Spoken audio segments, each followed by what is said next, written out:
السلام علیکم، میرا نام ہے جنید اسد اور آج ہم اپنی پاکستان افیئرس کی series the equals of freedom کا پارٹ 3 کرنے جا رہے ہیں۔ پاکستان افیئرس ایک ایسا سبجیکٹ ہے جس میں ہسٹوریکل کانٹیکسٹ بلڈ کرنا بہت لازمی ہے۔ اگر آپ نے پہلے کے 2 لیکچرز نہیں سنے تو آپ وہ سن لیں تاکہ آپ کا ایک ہسٹوریکل کانٹیکسٹ بلڈ ہو اور آپ کی ڈیولپمنٹس کو صحیح طریقے سے انڈرسٹینڈ کر سکیں۔ ویورز 1905-1906 وہ سال تھے جس میں نہ صرف دنیا میں پر سب کانٹیننٹ میں بھی کی ڈیولپمنٹس ہو رہی تھی۔ دنیا میں اس ٹائم میں سوشلزم ڈیولپ ہو رہا تھا۔ سوشلزم کی آئیڈیالوجی اس طرح ہے کہ کلیکٹیو اونرشپ ہونی چاہیے، چاہے وہ سول سوسائٹی کی طرف سے ہو یا گورنمنٹ کی طرف سے ہو، یعنی کہ مینس آف پروڈکشن اور مینس آف ڈسٹریبیوشن کلیکٹیولی پوری سوسائٹی کی پراپرٹی ہو اور سوسائٹی ایکولی سب میں اس کو ڈسٹریبیوٹ کرے تاکہ سب کو ایکول شیئر ملے، جس سے سوسائٹی میں ایک ایکولیبرم قائم ہو۔ On the other hand subcontinent میں پارٹیشن آف بنگال ہوا جو کہ مسلمز کے لیے ایک بلیزنگ ان ڈسگائز تھا۔ ویورز، پاکستان افیئرس کی سیریز کو ہم 3 اینگلز سے دیکھ رہے ہیں۔ ایک اینگل سب کانٹیننٹ میں برٹش گورنمنٹ کا ہے، ایک اینگل کانگریس کا ہے اور ایک اینگل مسلمز کا ہے۔ برٹش کے اینگل سے ہم انالائز کرتے ہیں تو برٹش نے پارٹیشن آف بنگال کیا۔ پارٹیشن آف بنگال صرف اور صرف ایڈمنسٹریٹو پرپز کے لیے تھا، جس طرح سے انہوں نے NWFP کا پارٹیشن کیا اور آسام کا پارٹیشن کیا تاکہ اگر کوئی بھی ڈیزاسٹر لائک سچویشن ہو تو اس کو ٹائملی ڈیل کیا جا سکے۔ مسلمز کے پرسپیکٹو سے اگر ہم دیکھیں تو ایسٹ بنگال میں اب مسلمز کی میجورٹی 2/3 ہو گئی ہے، یعنی کہ وہ اب پولیٹیکل رائٹس بھی لے سکتے ہیں اور پولیٹیکل سیٹس بھی جیت سکتے ہیں، پروونشل لیول پہ بھی اور سینٹرل لیول پہ بھی۔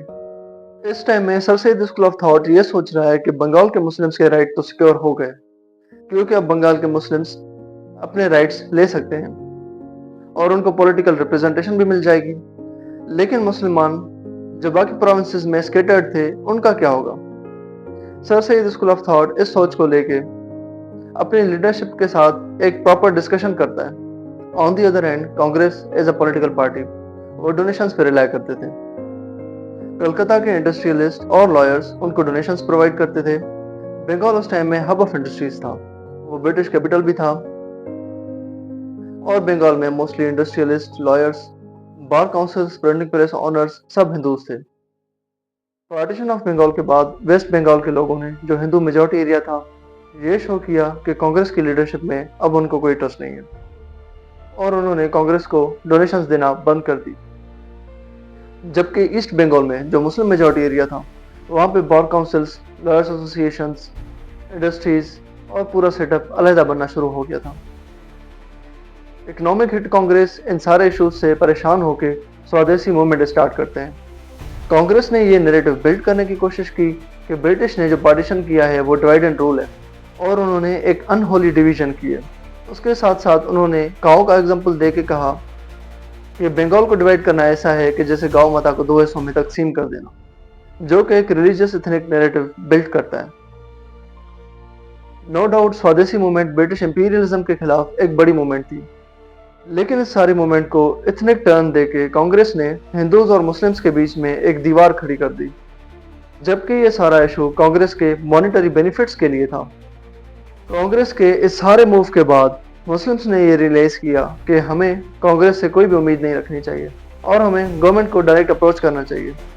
اس ٹائم میں گورنمنٹ میں برٹش تھی تو پولیٹیکلی یہ بالکل رائٹ ٹائم تھا کہ مسلمز برٹش کا اپروچ کر کے اپنے پولیٹیکل رائٹس کی ڈیمانڈ کریں، اور بالکل ایسا ہی ہوا۔ تو 35 ممبرز کا ایک ڈیلیگیشن لیڈڈ بائی سر آغا خان یہ ڈیسائیڈ کرتا ہے کہ ہم وائسرائے سے ملیں۔ سب کانٹیننٹ میں یہ گرمیوں کا ٹائم تھا اور اس ٹائم میں وائسرائے شملہ میں رہتے تھے۔ شملہ ایک ہل اسٹیشن تھا، بالکل اسی طرح جس طرح پاکستان میں مری ہے۔ 35 ممبرز کا یہ ڈیلیگیشن سر آغا خان کی سربراہی میں وائسرائے سے جا کے شملہ میں ملتا ہے۔ یہ سارے 35 لوگ سر سید اسکول آف تھاٹ سے کسی نہ کسی طرح سے ریلیٹڈ ہیں، کچھ ان کے اسکول ٹیچرز ہیں، کچھ اسٹوڈنٹس ہیں، کچھ ڈونرز ہیں۔ 35 ممبرز کا ڈیلیگیشن وائسرائے منٹو سے ملتا ہے تو وائسرائے منٹو ان کو سجیسٹ کرتے ہیں کہ آپ ایک پولیٹیکل پارٹی بنائیں اور اس پولیٹیکل پارٹی کے پلیٹ فارم سے یہ سارے ڈیمانڈز پریزنٹ کریں تاکہ میں سیکریٹری آف اسٹیٹ کے سامنے ان سارے ڈیمانڈز کو لیجیٹمائز کر سکوں۔ ویورز، ٹیکسٹ بکس میں ہمیشہ شملہ ڈیپوٹیشن کو سیپریٹ الیکٹوریٹس کے ساتھ ایسوسیٹ کیا جاتا ہے، لیکن شملہ ڈیپوٹیشن صرف اور صرف سیپریٹ الیکٹوریٹس کا نام نہیں ہے، ان میں ایک پوری لسٹ آف ڈیمانڈز ہے۔ آئیے انالائز کرتے ہیں کہ وہ کون سی ڈیمانڈز ہیں جو مسلمز نے برٹش کے سامنے رکھی تھی۔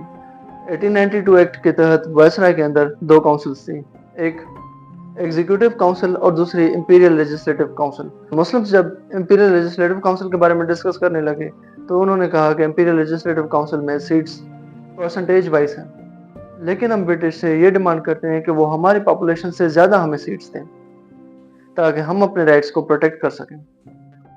اور ایگزیکٹو کاؤنسل میں جس میں صرف 5 ممبرز تھے اور وہ بھی سارے برٹش، وہاں پہ مسلمز نے ڈیمانڈ کیا کہ ہمیں ایگزیکٹو کاؤنسل میں بھی ریپرزنٹیشن دی جائے۔ تھرڈ ڈیمانڈ جو مسلمز نے پٹ فارورڈ کی وہ جوڈیشری کے بیسس پہ تھی۔ مسلمانوں نے کہا کہ ہمیں مسلم ججز چاہیے، کیونکہ برٹش ججز مسلم سینٹیمنٹس کو نہیں سمجھ سکتے اور وہ کچھ ایسی رولنگ دے جائیں گے جو مسلمز کے سینٹیمنٹس کو ہرٹ کر سکتی ہے۔ تو اس لیے ہم ڈیمانڈ کرتے ہیں کہ ہمیں پروونشل لیول پہ اور سینٹرل لیول پہ مسلمز جج ملیں۔ مسلم جوڈیشری کی ڈیمانڈ کرنا اور سینٹیمنٹس کی بات کرنا اس لیے کیا گیا کہ اگر کوئی مسلمان اپنی ساری پراپرٹی کسی مدرسے کو وقف کر دیتا ہے تو برٹش اس چیز کو نہیں سمجھے گی اور اس کے وارث اس بندے پر کیس کر دیتے ہیں کہ اس پراپرٹی میں ہمارے بھی رائٹس ہیں، تو برٹش گورنمنٹ ان کی فیملی کے حق میں فیصلہ دے گی، نہ کہ وہ مسلم سینٹیمنٹس کو سمجھے گی۔ تو اس لیے مسلمانوں نے یہ ڈیمانڈ پٹ فارورڈ کی کہ لیجسلیچر کے علاوہ ہمیں جوڈیشری میں بھی مسلم ججز چاہیے جو مسلمانوں کے کیسز کو سنیں اور مسلمانوں کے ایشوز کو مسلم قانون کے تحت ریزالو کریں۔ اس کے علاوہ مسلمانوں نے ایک اور ڈیمانڈ پٹ فارورڈ کی کہ ہمیں گزٹڈ جابس چاہیے، کیونکہ مسلمز اب ماڈرن ایجوکیشن ایکوائر کر چکے ہیں اور وہ برٹش کے رولز ریگولیشنز کو صحیح طریقے سے سمجھ سکتے ہیں، تو یہ اب ان کا رائٹ ہے کہ ان کو گزٹڈ جابس ملیں۔ ففتھ ڈیمانڈ مسلمز نے یہ پٹ فارورڈ کی کہ ایک مسلم یونیورسٹی بننی چاہیے جس میں نالج کی پروڈکشن اور پروٹیکشن ہو۔ ان ساری ڈیمانڈز کے بعد مسلمز نے ایک اور ڈیمانڈ پٹ فارورڈ کی جو ان سب میں بہت زیادہ انٹرسٹنگ ہے، اور وہ ڈیمانڈ یہ ہے کہ مسلمز نے برٹش کو کہا کہ آپ منیمم گارنٹی دیں کہ ہمارے سارے رائٹس پروٹیکٹ کیے جائیں گے، یعنی کہ جو مسلمز نے ڈیمانڈ پٹ فارورڈ کی وہ سارے رائٹس ان کو ملیں بھی اور اس کے علاوہ ان کی پروٹیکشن بھی برٹش گورنمنٹ کرے، تاکہ کانگریس ان فیوچر کوئی بھی ایسا موو نہ کر سکے جس سے مسلمز کو جو دیے گئے رائٹس ہیں وہ ان سے لے لیے جائیں۔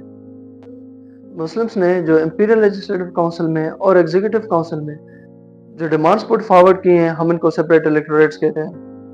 یہ 35 ممبرز کی ڈیلیگیشن جس کو ہم سملر ڈیپوٹیشن کہتے ہیں، یہ لوگ سارے ایجوکیٹڈ لوگ ہیں۔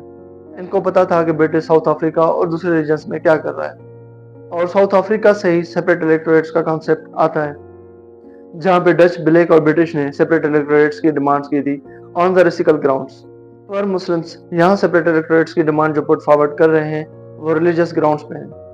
ان ساری ڈیولپمنٹس کے بعد 1909 میں منٹو مورلے ریفارمز آتے ہیں۔ منٹو مورلے ریفارمز مسلمانوں کے لیے کون سی اپرچونٹیز لے کے آتے ہیں جانتے ہیں نیکسٹ ویڈیو میں۔ Thank you.